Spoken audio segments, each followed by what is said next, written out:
YouTube family, what's going on? I promised y'all a doubleheader on this Thursday night. Myself, Jessie Naylor from Last Second Sports, we promised you quarterly reviews throughout this season. And guess what? As fast as the season has come, as fast as we've gone through the first 4 weeks, we are at our first quarterly review. Me and Jessie going to touch on a lot of things that happened through the first 4 weeks of the NFL season. Stay tuned. We'll be right back with you. Sorry, Mose couldn't be here, but he doing the Mrs. Mosley thing right now. You know, they're out doing. They're enjoying Valentine's Day. Is what I was trying to say. I got you.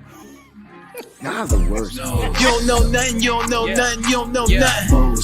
You don't know nothing, you don't know nothing, but I know that. You don't know nothing, you don't know nothing, but I know that. You don't know nothing, you don't know nothing, but I know that. Mose know it all. Mose know it all. I guarantee real takes, ain't no faking that at all. If you don't know, you gon' know. Mose knows, tune into the show. Not a game, nitty gritty, ready go committee. Mose should be the CEO. Too solid, too real, too 100. I'ma keep it real when you don't. Just that real gold talk. 24 karat words. San Francisco 49er fam. Realest squad on the earth. The 5 God, number 5, taking us to 6. Young killer Trey Lance. New era, new season. Mose got you covered. Go ahead and subscribe. 2022 this year. Got a whole nother vibe. Mose know it all. Mose know it all. Mose know it all. Tune in for the vibe. You don't know nothing, you don't know nothing, you don't know nothing. You don't know nothing, you don't know nothing, but I know that. You don't know nothing, you don't know nothing, you don't know nothing. You don't know nothing, you don't know nothing, but I know that. Mose knows.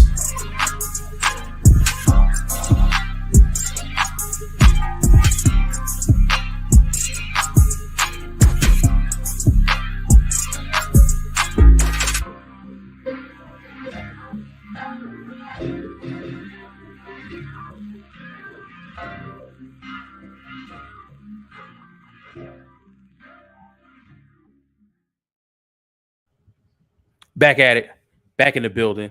Listen, it's been a crazy first 4 weeks in the NFL season, but I got my brother, Jessie Naylor, J Nails, from Last Second Sports right here on YouTube. Jessie, what's going on with you this evening, man? How you doing?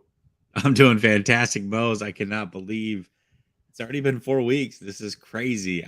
You hit me up this week, and I was like, golly, it really has been 4 weeks already. Like, this thing just started. What's going on? Listen, the NFL season's been even crazier, so I cannot wait to talk about the first 4 weeks with you.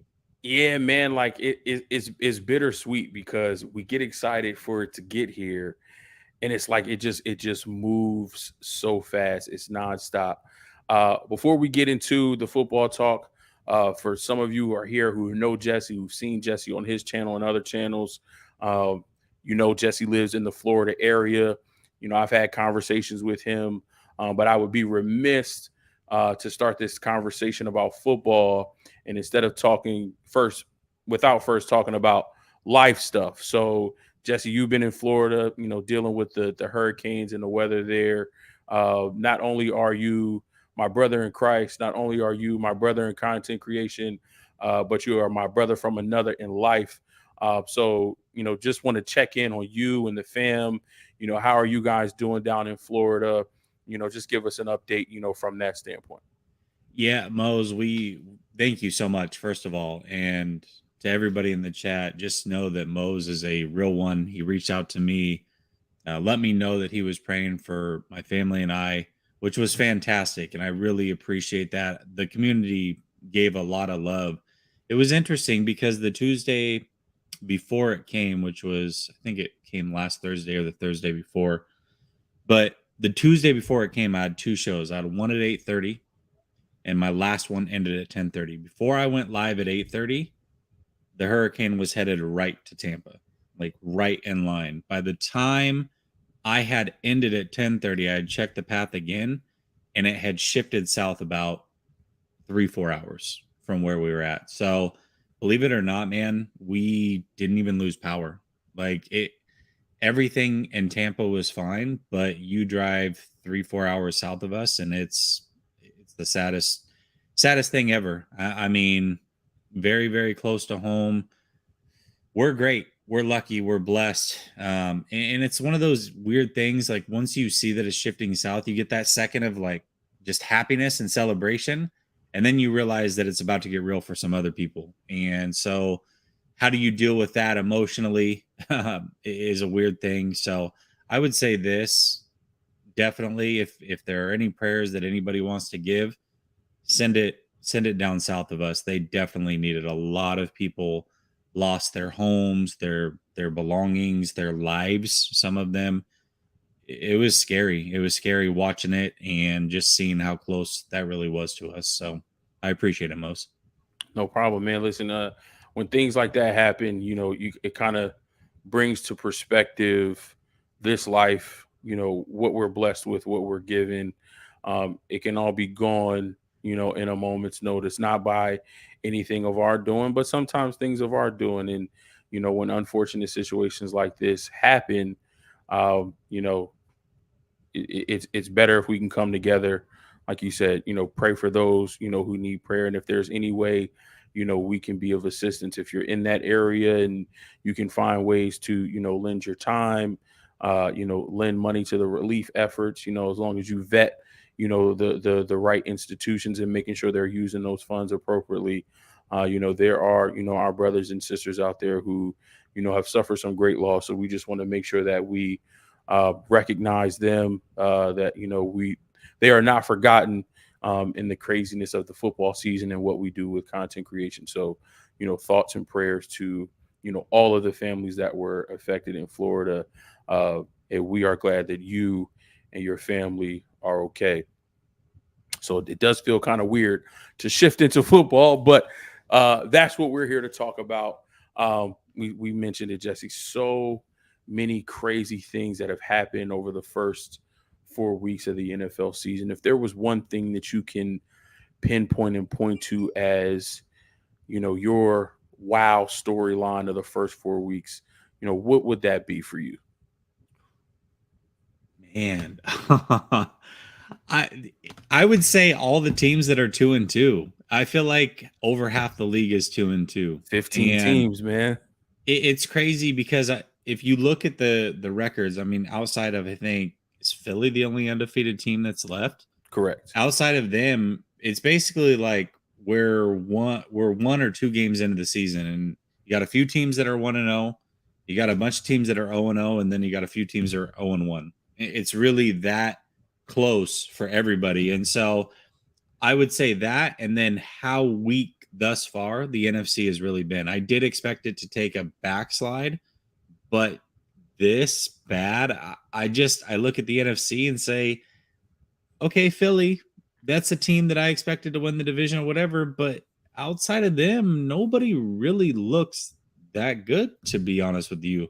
It's very wide open in the NFC. So I would say those are some of the wild moments. I would have to agree. 15 teams sitting at that 2-2 mark. And if you look at some of those teams, Tampa Bay, our 49ers, the Cincinnati Bengals, the defending champion Rams, the Titans, the Ravens, the Chargers, like these are teams that we thought would be absolute juggernauts in this league, right? And one of the things that I've noticed and that I've been saying is it seems that the NFL this year has a lot of parity, at least this early in the season. I've been making it a point to say that the NFL hasn't quite calibrated itself yet, because through the first 3 weeks, when I picked my games on Thursday before the Thursday night matchup, I've been 8-8.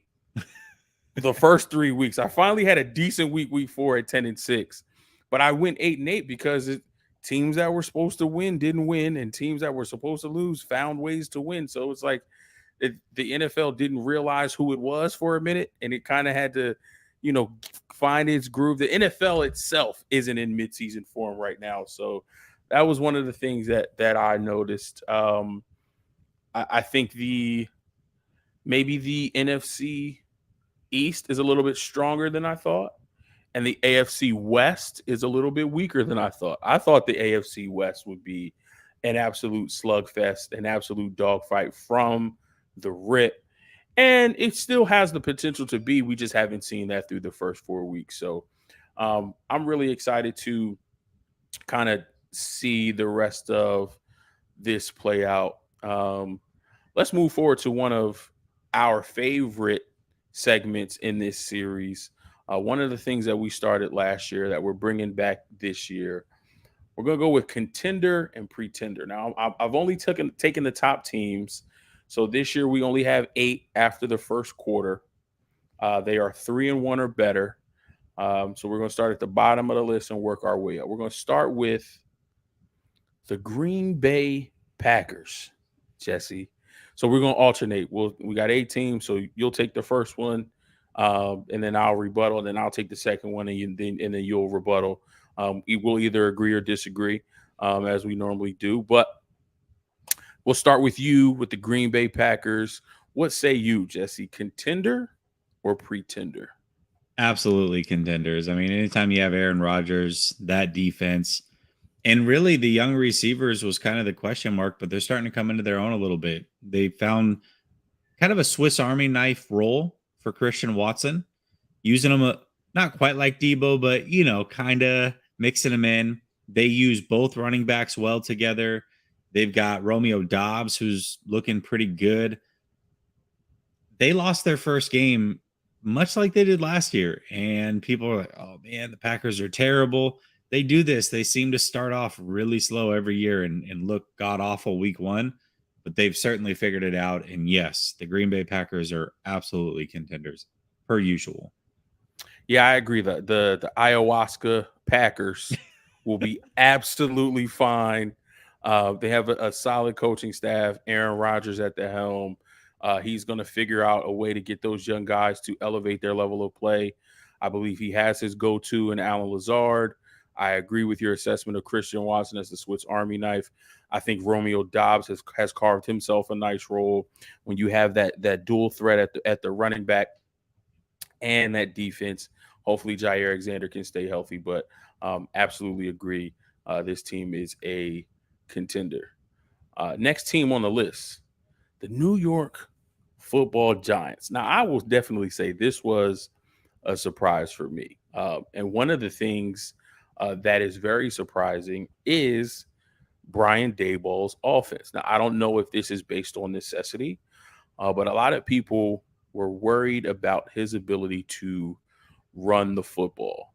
But I think he has the Giants, I believe, in the top 5 in the league right now with 700 rushing yards, something like that. I'll have to confirm that. I'll pull that up while I'm talking about it. So this team right now is sitting at 3-1.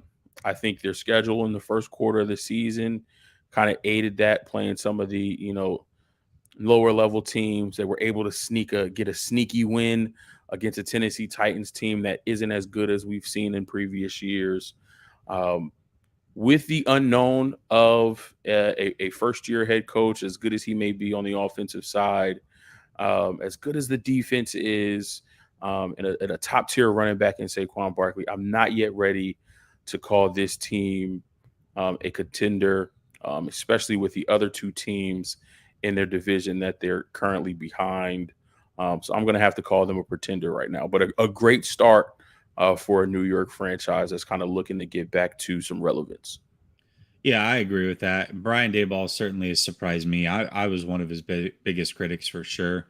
Good start for him, able to run the ball. I thought he was kind of a joke as an offensive coordinator with the Bills. I thought the way that people hyped him up as if he should be the next big thing was a little out of pocket, because the way that he ran Josh Allen and used Josh Allen, to me, was just not conducive for winning in the NFL with a regular quarterback. But he has taken somebody in Daniel Jones, and although Daniel Jones hasn't had to do a lot, he's worked around those inefficiencies and pumped up and gotten Saquon back to what he was prior to some of those nasty injuries he had.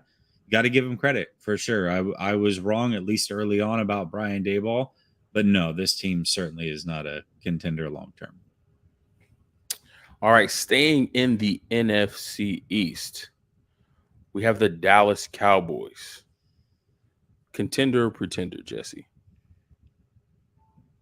This one's tough. I'm gonna go contender barely. I think that they're on the cusp of the playoffs when this is all said and done. I do think Philadelphia is clearly the best team in that division. I thought that going into the season. We'll see. They play here in a couple weeks. Hopefully, Dak Prescott is back. I am impressed with how they were able to hold it down or have been able to hold it down with Cooper Rush. Gallup was out. He's now back as well. And Zeke's gotten a little bit of a resurgence, which is good to see. But I think that they're going to be fighting for a playoff spot in the NFC. I do. I think probably like the back end is going to be them, Minnesota, maybe in New Orleans can figure it out. But I do think it's going to be close for them on whether they actually end up making the playoffs or not. So I'm going to go contender, but reluctantly. I think we're in agreement here again. I think based just on sheer talent of who they have both on the offense and defensive side of the ball, I think that'll keep them in it and allow them to be one of those teams that if they can't get past Philly, at least they'll be able to contend for one of the 3 wild card spots. Beyond that, can they win in the tournament? Again, they have the pieces if they get hot at the right time and everything starts clicking.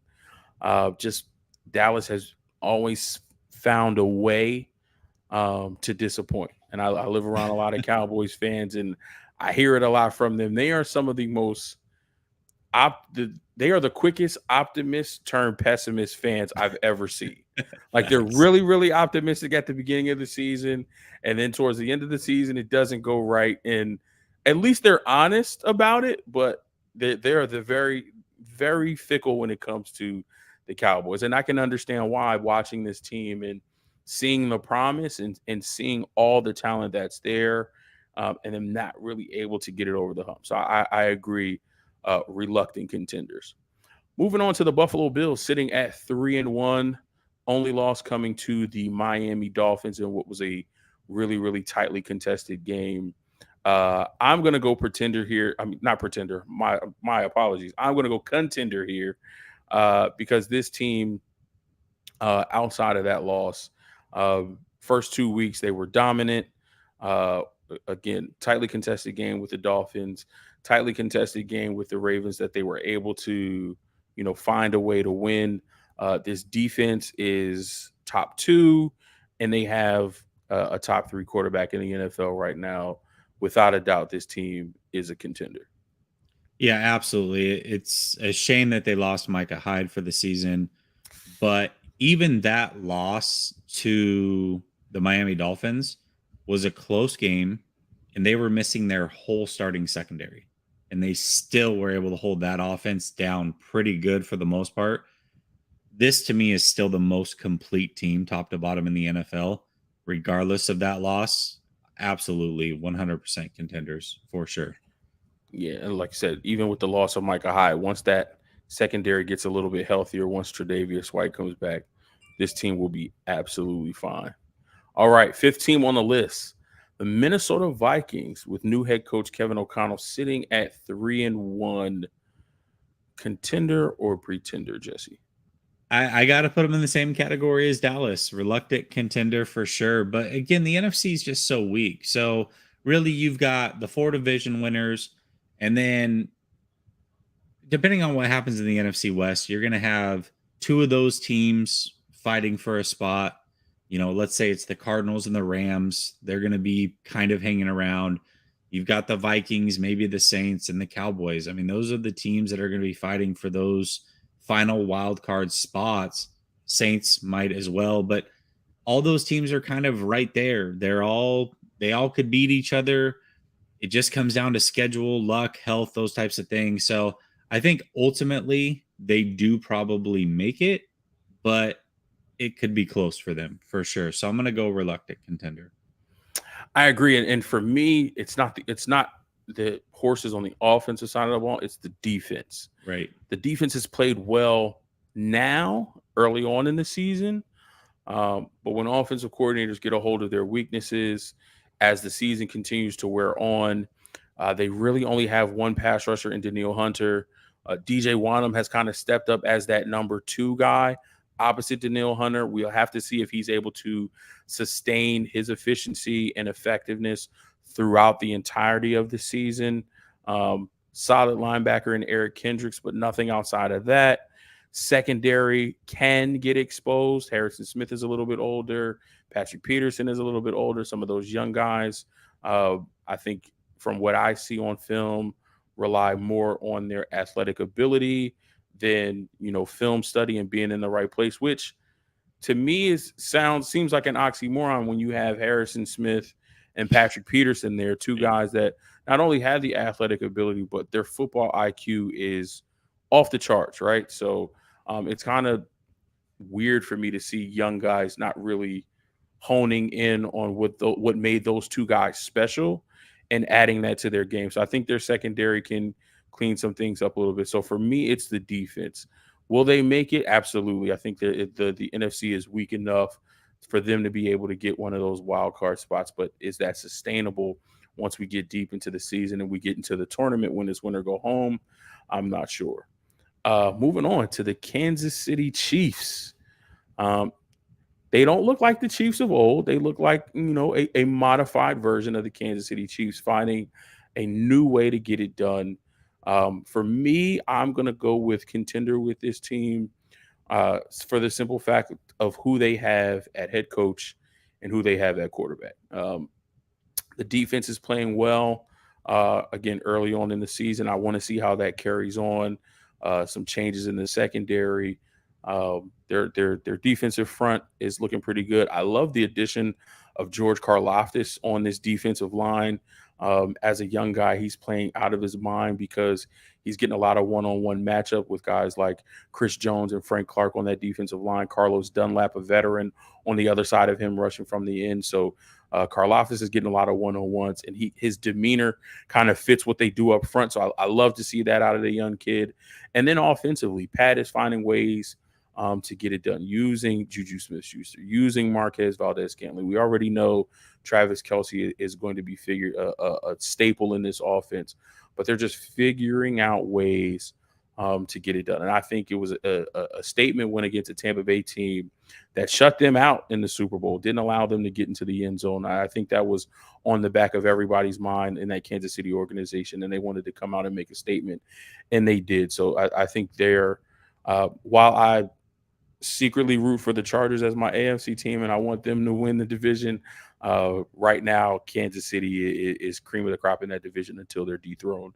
So I'm going full contender here. Yeah, and they've inquired about DJ Moore, which is scary. So hopefully that does not happen. But I will say I was dead wrong about the Kansas City Chiefs. I danced on their grave way too early. I thought this was the year that they would take the step back. I said they were a borderline playoff team. They were my bold prediction to not make it, but I could see a scenario where they did make it. They're the best team in the AFC West right now, and it's really not close. The AFC West is completely disappointed. Denver is atrocious. They're a horrible football team to watch.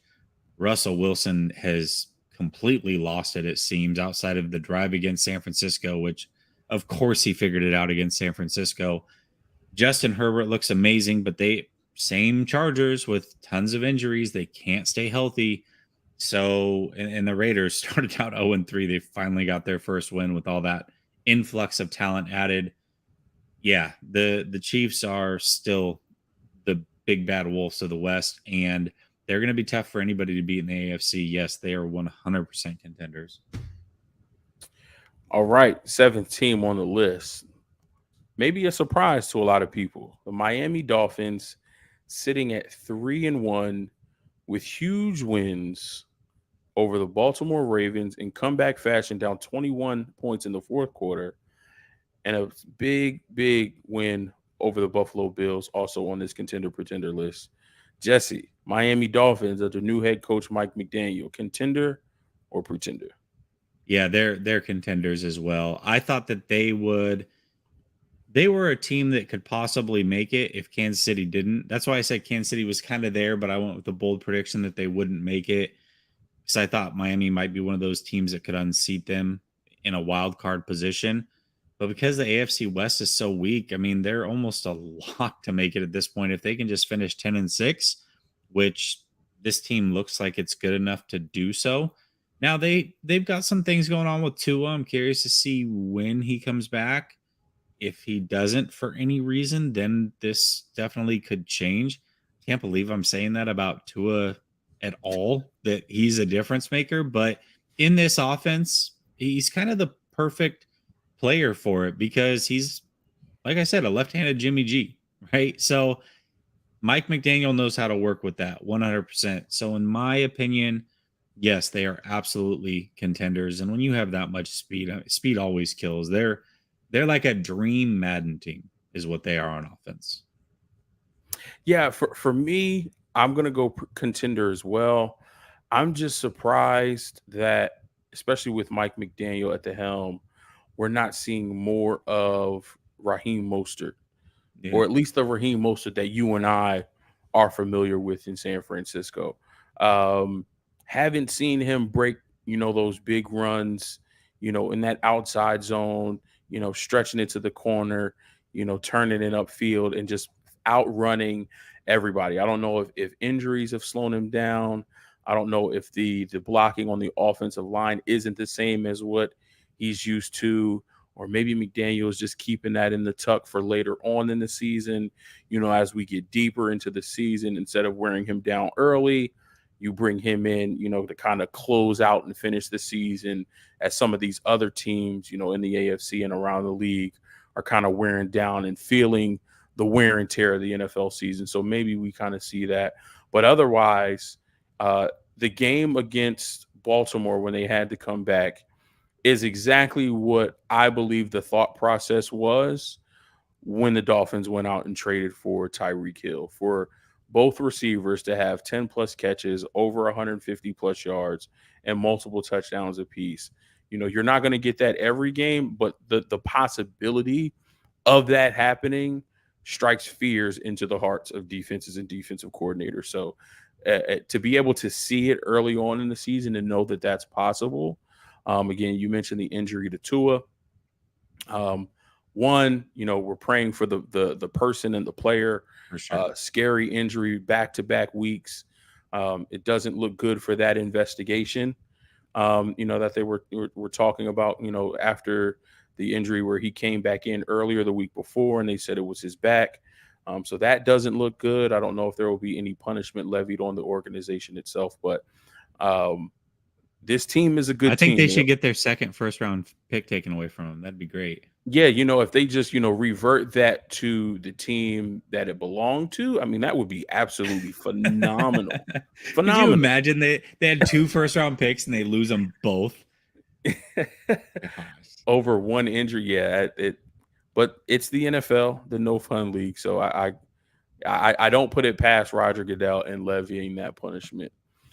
Last team on the list is a team that I'm very familiar with just because of geographical location.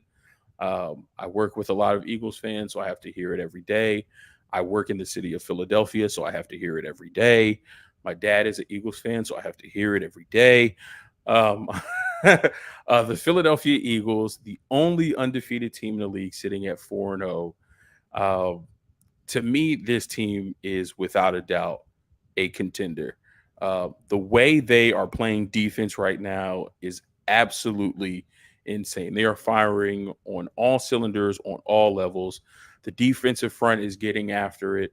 Having Jordan Davis and Fletcher Cox in the middle of the defensive line, I'm so glad I play defensive line, because I would not want to be a running back or an offensive lineman that has to block those two dudes. Absolutely not. The linebackers are playing phenomenally well. The secondary, James Bradbury, Darius Slay, Chauncey Gardner-Johnson, Marcus Epps, those guys are playing phenomenally. And then if you look what's happening on the offensive side of the ball, a lot of people, even some Eagles fans, are going and say, oh, this is Jalen Hurts' make or break year. He has to show something or he's out of here. I think if you put the pieces around him, you give him additional weapons, you go out, you get A.J. Brown, you add him to Devontae Smith. Your offensive line is solid.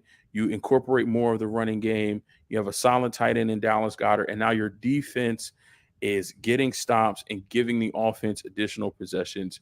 You're able to see what Jalen Hurts is able to do as a quarterback. We already know he's a solid leader.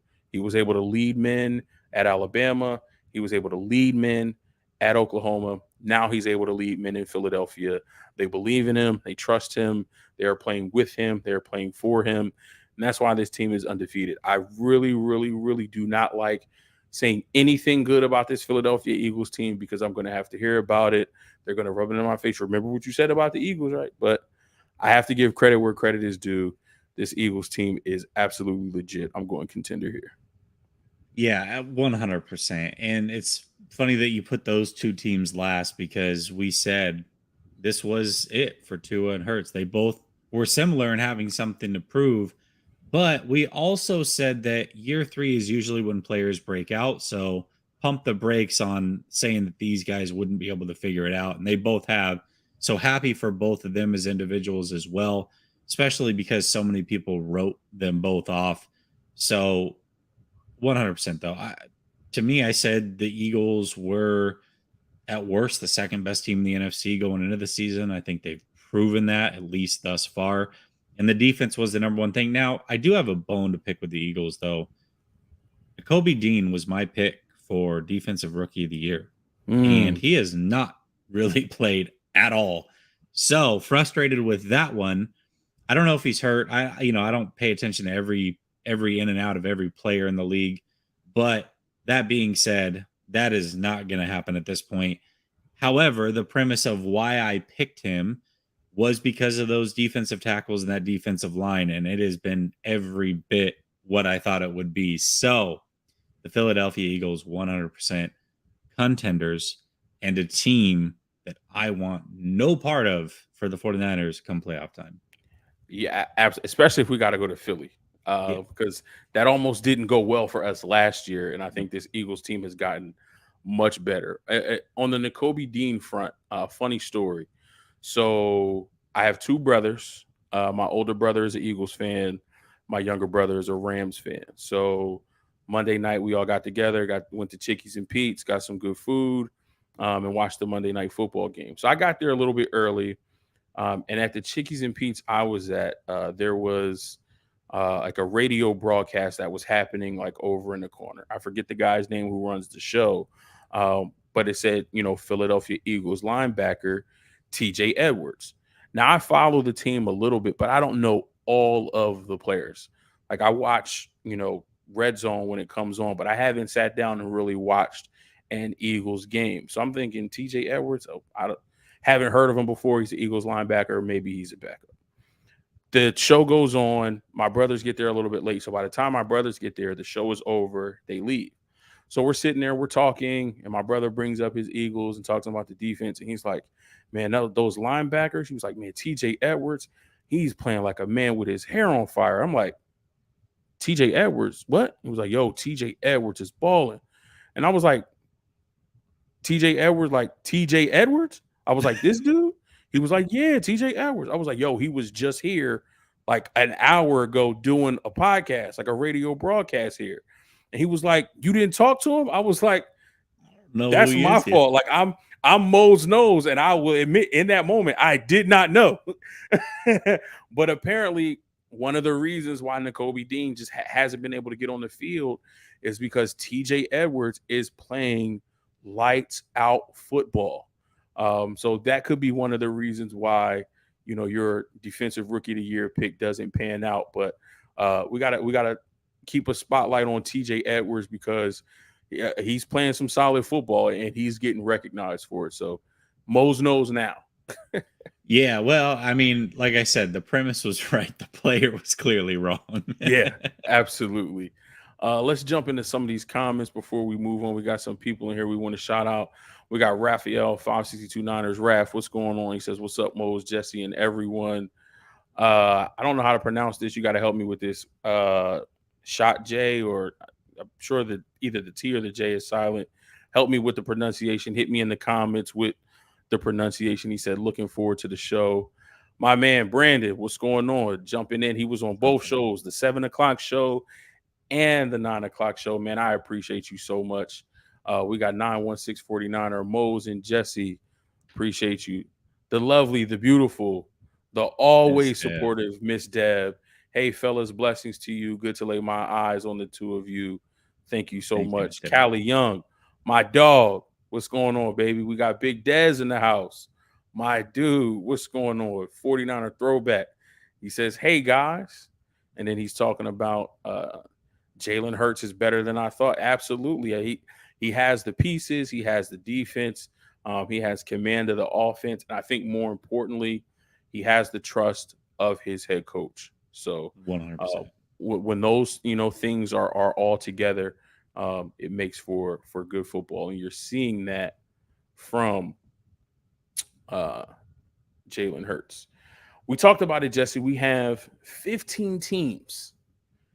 15. That's too many teams for an overlay. I don't think 15 teams would fit on this screen right here, or it would be too small for people to see. I could Buccaneers, Jaguars, Browns, 49ers, Bengals, Titans, Rams, Ravens, Jets, Cardinals, Falcons, Chargers, Broncos, Seahawks, Bears.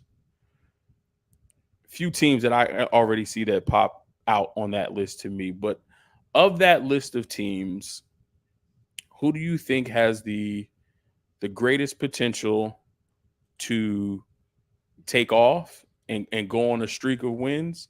And who do you think is a middle of the pack team? Man, I want to give you a team from each conference for each of Okay. those, if you don't mind. So I'll start AFC, and maybe we can go back and forth. But I'll start AFC. Chargers is still that team to me. Justin Herbert's Justin Herbert's phenomenal. There's still a lot of really good players on that team. I think they're going to get this fully figured out. They had the loss to the Chiefs. Herbert was hurt, and then they just got absolutely waxed by, I think it was the Jags.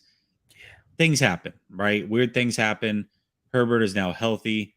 He's done everything to go and get that team right, get that offense right. Now they are missing their second year offensive lineman. I'm drawing a blank on his name right now, but really good player. Slater. Yeah, Slater. He might be done for the year. They just kind of came out and said he might be back as well towards the tail end of the year. There's a possibility, but that is certainly going to be a big loss for them. But I just think Herbert's a top 7 quarterback in this league. And anytime you have that coupled with a lot of the talent they have, they're going to get it figured out. Bosa being out for a while is going to hurt them, but there's still so much talent on that team that I can't write them off yet. So they're the team in the AFC that I think can get it figured out. The team that's going to be mediocre out of the AFC that is 2-2, the Jaguars. I mean, nice story to start out. A couple good wins. They're looking better. I think they're still a year away, depending on if they can get some of the right pieces in there. But to me, I just don't see the Jaguars really making a lot of noise as this season goes along. I think other teams will start to figure it out. Now, they are in a weak division, so I guess anything can happen there. But I can't trust that franchise until I see them start to put together wins permanently. So for me, those are the teams in the AFC. I agree with the Chargers. I slightly disagree about the Jaguars. That's fair. Just because I really do believe in Doug Peterson as a head coach. And I think the statement win that they had against the Chargers, albeit that Justin Herbert wasn't healthy, Justin Herbert wasn't the reason why the Chargers lost that game. Their defense just didn't show up. With all the pieces that are on that side of the ball, the Chargers defense did not show up and get off the bus for that game. And the Jaguars took advantage of that. I think as the season goes on and the more time Doug has to mentor and help mature Trevor Lawrence, I think we're going to see this team continue to play better and better football. Do they have all the pieces to be catapulted in that contender-pretender list? I don't think so right now. But I think they have a chance, and it's going to be tough. They may be a team that's sitting at 9-8, maybe 10-7, that don't make the playoffs just because of how strong the AFC is.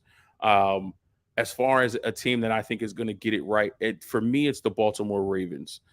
They are a class organization. They always seem to figure it out. I mean, their two losses are a loss to Buffalo that, depending on, certain pundits, that should have been a win with John Harbaugh maybe going for the field goal and forcing the Buffalo Bills to either try to tie it or, go for the win. Some analysts say, it was a gutsy call by a gutsy coach who often makes those type of decisions, and it was a poor throw by Lamar. Obviously the goal is, if you're going to throw that there, if it's an incomplete pass, you have that team backed up on the 1 or 2 yard line. Instead, he throws an interception. Buffalo gets to bring the ball out to the 20, and then the rest is history. And then the other loss is, you had a comfortable lead going into the fourth quarter. You maybe took your foot off the gas a little bit, and a team that has a lot of speed and a head coach that really has nothing to lose, they find a way to come back and sneak one away from you. But other than that, this is a solid football team. Lamar Jackson right now is looking like, the early season MVP favorite with the way he's playing football. Baltimore is going to get it figured out, and they're going to be on I think they're going to find their way and find a way to go on a streak here in the season. For me, that middle of the road team, the Tennessee Titans, I don't trust it. I love their head coach. Outside of that, and outside of Vrabel and Derrick Henry, who looks like he may be slowing down a little bit, I don't trust it. I don't trust Tannehill. I don't trust the rest of the offense. Wide receiver weapons. Who do you have? No more Julio Jones. No more A.J. Brown. No more Corey Davis. Like, who do you have, that Ryan Tannehill can spread the ball to? Defensively, losing Harold Landry for the season, your top pass rusher, that doesn't help. Bud Dupree is so hot and cold that you can't count on him to step up in the absence of Landry. The secondary minus Kevin Byard, to me, is suspect. I just do not trust this Tennessee Titans team to look like one of the top teams that we've seen them in the past couple years. So I think they stay middle of the road, and I think they have a really, really good chance of missing the playoffs. Yeah, and the Jaguars, because of that division, technically do have a chance to kind of sneak around. So I understand what you're saying. I completely agree with you on Baltimore, by the way. I was back and forth between them and the Chargers. Another team that I would throw in there is a pretender, just because the division is tough and they are missing their quarterback for a majority of the season, is the Cleveland Browns. Yeah. So, but yeah, I hear you. I mean, that second thought, the Jaguars division is wide open. Wide open. So who do you have on the NFC? Well, I mean, let's be clear. The San Francisco 49ers are the team to look out for. That is 2-2. Yep. They are number 1 in the division. They are 2-0 in the division. This is a team that really could be 4-0. They really could be, bar none, the best defense in the NFL. And when you have a defense like this, with talent like this on the team, they are going to be trouble for anyone. Now, they have 2 very favorable games coming up. They should be 4-2 at the end of this road trip. And then things get really interesting, because we're going to see the league's best defense versus one of the league's best offenses. And I'm curious to see how that whole thing plays out. But the San Francisco 49ers, I mean, they're going to win this division. I wouldn't be shocked if they go 6-0 in the division, really, truly. Probably 5-1 is more realistic. I'm sure they'll figure out a way to lose one. But yeah, you look at that defense and the talent on the team. Look at the influx of talent that they're going to get back from Verrett, Ward, Mitchell, Trent Williams, Armstead. I mean, you add that to any team, and that's just an insane amount of talent. So, yes, the San Francisco 49ers, we can say it's Homer or whatever, but that's the team that I'm picking that will definitely show out of the 2-2 teams. Now, the 2-2 teams that, dude, there's a lot of choices here. I mean, we got the Falcons, we've got the Bears, we've got the Seahawks at 2-2. Those are 3 teams that people thought would be fighting for the number 1 pick. I mean, this one's tough. I'm going to go with the Falcons, just for the simple fact then I know that the 49ers play them in 2 weeks, and that is for sure a loss on their schedule. So I'm going to go with them for now to be the team that does not figure it out at 2-2. I sure hope you didn't jinx that, because I will be in Atlanta for that game. So I've already gone to Chicago and got soaking wet and a loss. Thankfully, Atlanta's in the dome, so I don't have to worry about getting wet. But I don't want to be 0-2 on the season, and then people are calling me a jinx. So let's hope that's not. If they lose that game, I'll turn my phone off because I don't want to hear it from you.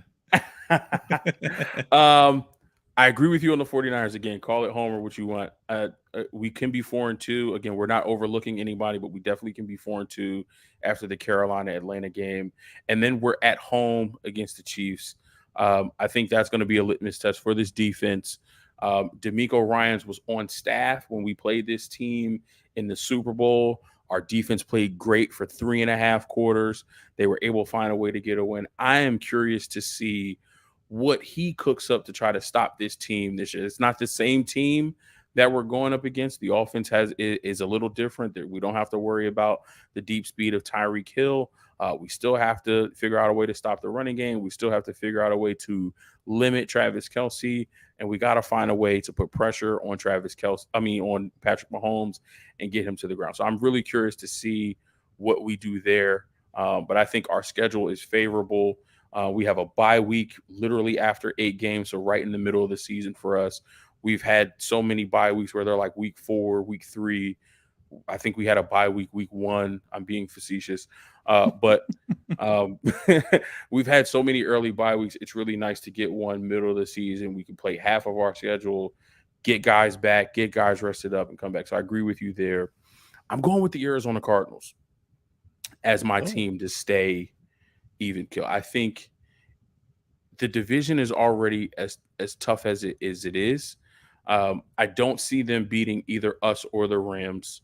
So that maybe they squeak out one, but that can be 0-4. And I think they split with the Seahawks. The Seahawks aren't as bad as I thought they were going to be. I looked at Geno's numbers. While he's not throwing the ball all over the yard, I mean, the past 2 weeks, both weeks he's thrown for over 320 yards. For the season, he's completed 75 or 77% of his passes. Like week 1 was 80%, week 2 was 80%. Do you know Smith better than Jimmy Garoppolo? Listen, as of right now, he's got 1,000 yards, 6 touchdowns, and 2 picks, and he's completing 75% of his passes. And he's not a statue in the pocket. He can move and he can get around. So this is what happens when you don't write back, Mose. Listen, so I think the Seahawks are fine, and they're starting to find a way to run the ball with Rashad Penny now. So they're looking okay. And granted, they played the Detroit Lions, but I think a lot of that stuff can carry over. I don't trust the Arizona Cardinals. I don't trust their defense. JJ's getting a step slower because he's getting up there in age. I think with the recent medical issue that he had, I'm sure he's probably thinking about life out after football. So I don't know if he's 100% in it, because I think that for me, that press conference was emotional for me, because you see a guy who's put his all into this sport. And I mean, at the highest level, this guy was multi-defensive player of the year, a guy who on the field did it the right way, who off the field does it the right way. You talk about a class guy. One of the names you mentioned is J.J. Watt. I think he was Walter Payton Man of the Year also. So, I mean, you talk about a class act. So to see him have that, it's kind of like that moment where like the superhero was realizing that his powers are diminishing. It was kind of tough to watch. So I think he's, at that point where, he wants to be there for his team, but I think he's thinking about life after football. And then there's the Cliff Kingsbury conundrum, where is he an NFL head coach? And I think he's been in the league long enough now that real defensive coordinators in the NFL have figured him out and figured out a way to slow down Kyler Murray and slow down this offense. Will DeAndre Hopkins make a difference? A little bit. I don't think he makes as big of a difference as people are saying it is. Oh, wait till DeAndre Hopkins comes back. I don't think it's going to be that huge of a difference. So I think this Cardinals team has to be very, very careful because they can be down bad very, very quickly. So I'm picking them to be the team that stays at that middle of the road. I think it's a fair thing to say. I really do, because you're right. Cliff Kingsbury's teams normally start out hot and then fall apart. Well, if they don't start out hot and the fall apart thing still happens, then what does that mean, right? So I think it's a fair assessment. Maybe this is the season they do it opposite because Hopkins is coming back. Gosh, Kyler Murray to me is still the one. Kyler Murray to me right now is what Carson Wentz was to me 3 years ago. Where I'm like, he's really good. He's got all the talent in the world. Why does this happen to him? Yeah. He's a good player. And then 3 years later, Carson Wentz is not a good player. And so what will we be saying about Kyler Murray in 3 years? I'm curious to see, but there's just something not there for him. And maybe it's the head coach, what have you, but man, the talent sure is there. I think so. I think that they're similar, but they're different. I think with Carson, it's the player. I think with Kyler, I think it's the coach. I think it's the coaching staff. I think it's the scheme that he's implementing, and I don't think he's utilizing Kyler or the weapons around him properly. And for me, I think it sucks that Kyler has to go through that because I think you put Kyler with a different coach. You put Kyler with a Doug Peterson, a Andy Reid, Kyle Shanahan. I think you put him with the right coach, and we're talking about Kyler the same way we talk about Lamar Jackson. I got an interesting thing that just kind of hit my brain, and we'll see if it comes true. But Carson Wentz back up to Trey Lance in 2023. Here's the thing. I know that the 49ers have a solid locker room, like a really, really solid locker room. I'm waiting to see what happens in Washington. But news that I've heard from Philadelphia and from Indianapolis is that Carson Wentz is not a good locker room guy. He's to himself. He's about himself. He's not really, a mingler, a shoot the breeze kind of guy. He's like kind of quiet to himself. It seems that he's all about himself. Again, I don't know the person personally or the player personally. This is just what I hear. But if you hear it from two organizations that this is kind of his demeanor, I don't think he fits. Now, we can talk all day about how Jimmy Garoppolo is on the field, with, his attributes and his skill set and what he's able to do and not do. But the one thing that we cannot say about Jimmy Garoppolo is that he's not a locker room guy. We know that the guys in the locker room absolutely love Jimmy Garoppolo. Whatever happens during the offseason, him not picking up the phone, that's the offseason. He's away from the team. But when he's in the locker room, we know that he is a locker room guy. He's a team first guy. He makes connections with everybody in that locker room. So I don't know if I want that energy. Hear me out on this for just a second, why I think it could work. Okay. So you've got the NDSU connection. And that's not just, hey, they went to the same school. They work out every offseason together, and Trey Lance and Carson Wentz, right? Okay. So you've got that relationship. Carson Wentz coming into this situation knows he's not going to be the starter, right? And Shanahan has said really, really good things about Carson Wentz in the past.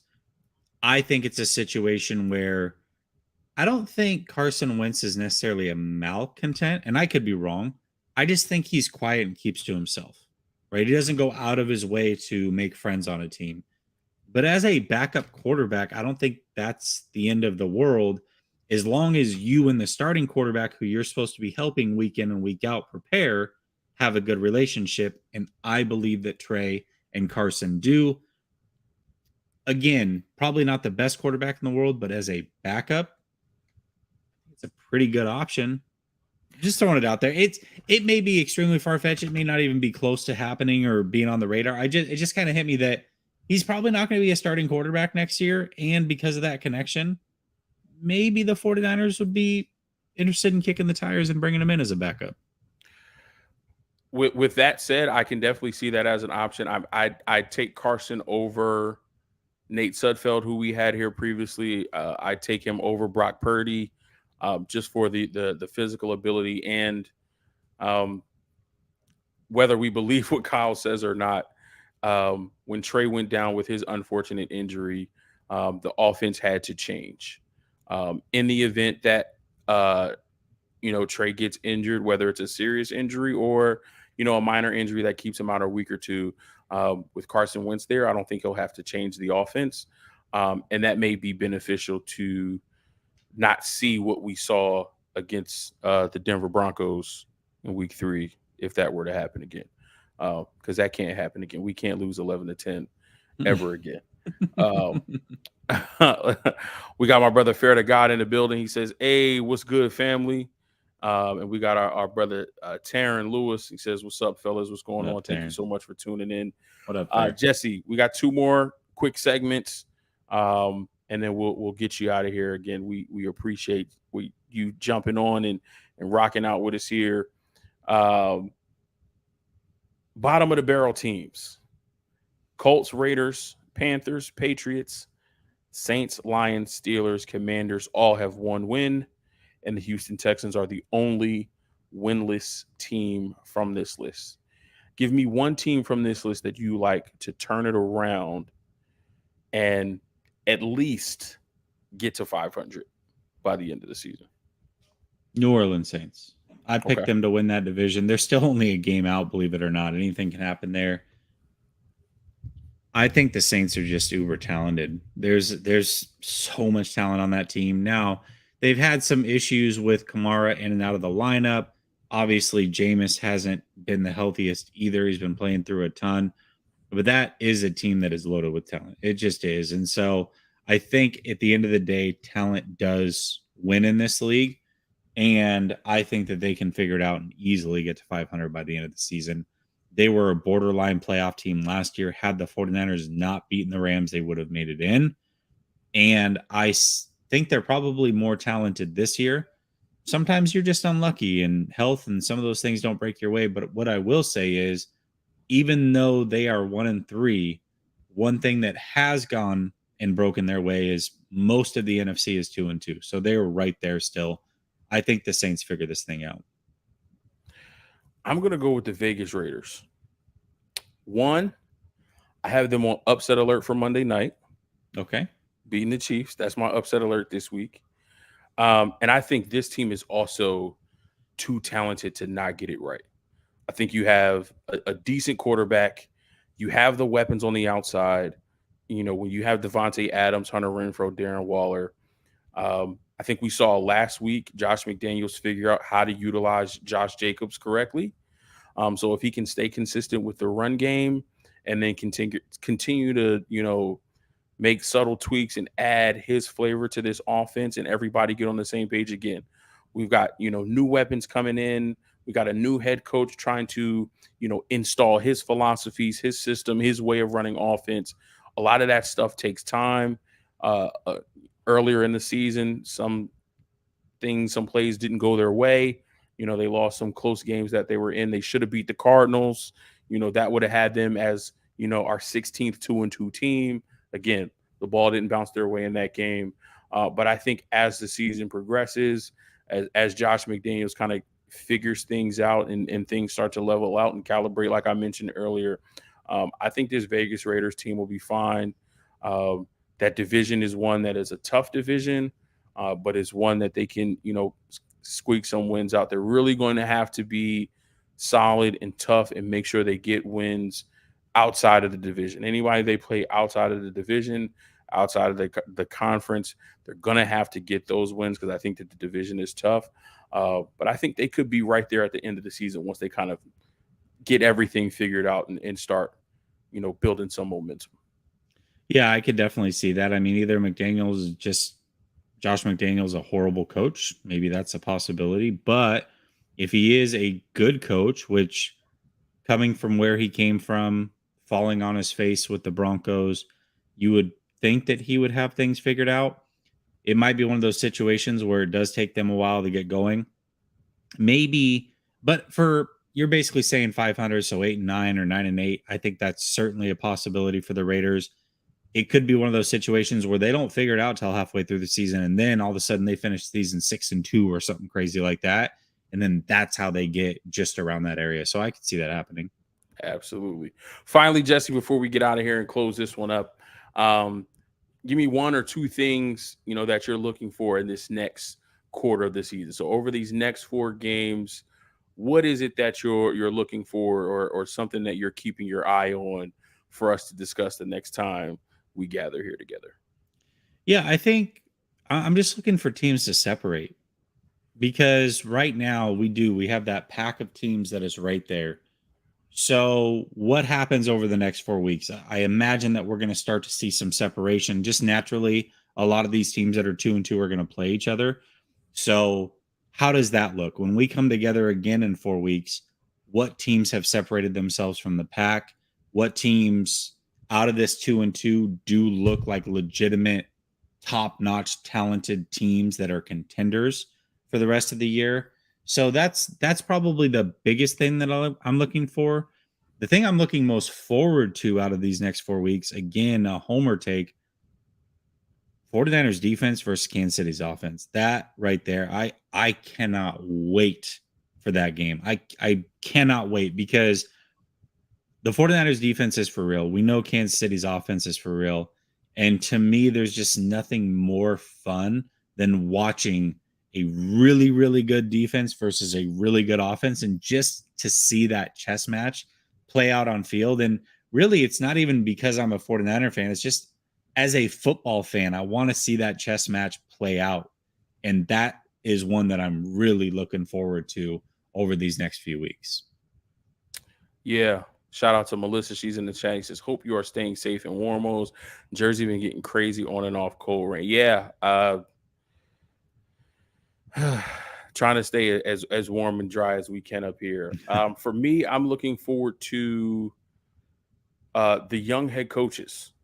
So the Josh McDaniels of the world, the Kevin O'Connells, the Brian Dayballs, Mike McDaniel. So 3 of the new coaches, McDaniel, O'Connell, Dayball, they have their teams at 3-1. Some of the other new coaches around the league, I want to see how they handle this next stretch of 4, whether they started off really good, they're in the middle of the pack, or they're at the bottom of the league. I want to see what adjustments they make to either go on a run, what adjustments teams make, what do they improve on to kind of stay at the top of the league. So I want to see how they handle success and how they handle failure. It's not always a precursor to their tenure as the head coach, but I think you can tell a lot about who's establishing culture, who's really setting the tone for their team, who's actually leading their men into battle, who has the ears and the hearts of their team. I think we see it this year. He's not a first-year coach, but we saw it a little bit last year, and we're continuing to see it with Dan Campbell and the Detroit Lions. This Detroit Lions team is fighting and battling every week, and it's so odd. He mentioned that in his press conference. If we get knocked down, we're going to be scratching, clawing, biting ankles and kneecaps on our way back up, and that has continued to bleed into this season. They're fighting and they're battling in every game. So for the first year coaches this year, I want to see how they weather the storm, whether it was good or bad, and see how they progress through the next 4 weeks. So that's something that I am going to keep my eye on. Jesse, man, it's always great to have you on the show. I love the back and forth that we have just talking football, man. This first 4 weeks went by quickly. I have a feeling these next 4 weeks will go by just as quick. So we will be right back here to go over and discuss it all right here at Mose Knows. Thank you for everybody tuning in live. Thank you for everybody who will be watching the playback. Go ahead, throw a like, comment in the subscription right here at the channel. I love and appreciate you. Let us know how we did. Let us know some of your feelings about the NFL so far. Let me know what you're looking for over the next 4 weeks. Subscribe, become a part of the Mose Knows fam. Once your family, I love you. There's nothing you can do about it. I told you on the 7 o'clock video, I'll tell you again, I fixed my social media handles. Some had dots, some had underscores. It was getting confusing. I removed it from both. Twitter and IG now is What Mose Knows. No dots, no underscores, all one word, WATMOSEKNOWS. What Mose Knows on Twitter and IG. Now, my email still has the dots in it. I didn't take the time to change that. That's probably going to stay what it is because it's an email. And I usually don't get a lot of stuff there. But if you want to hit me on the email because you don't have time or you don't feel comfortable doing it over social media, you want it a little bit more private, what.mose.knows@gmail.com. Catch me on the TikTok, Mose Knows. I just put out my picks for week 5. Got my weekly picks coming out. You can follow Jessie, Nay_LSS, right there on the screen. Follow Jessie on Twitter. Follow him on Instagram. And go to Last Second Sports over on YouTube. Give him a subscription over there as well. Jesse, we're probably going to have to do something. I know we can send out the invite. Maybe on the next show, we can dual cast it. We can, blast it over here and broadcast it on the Last Second Sports channel as well so that it's going on both networks. I should have thought about that earlier.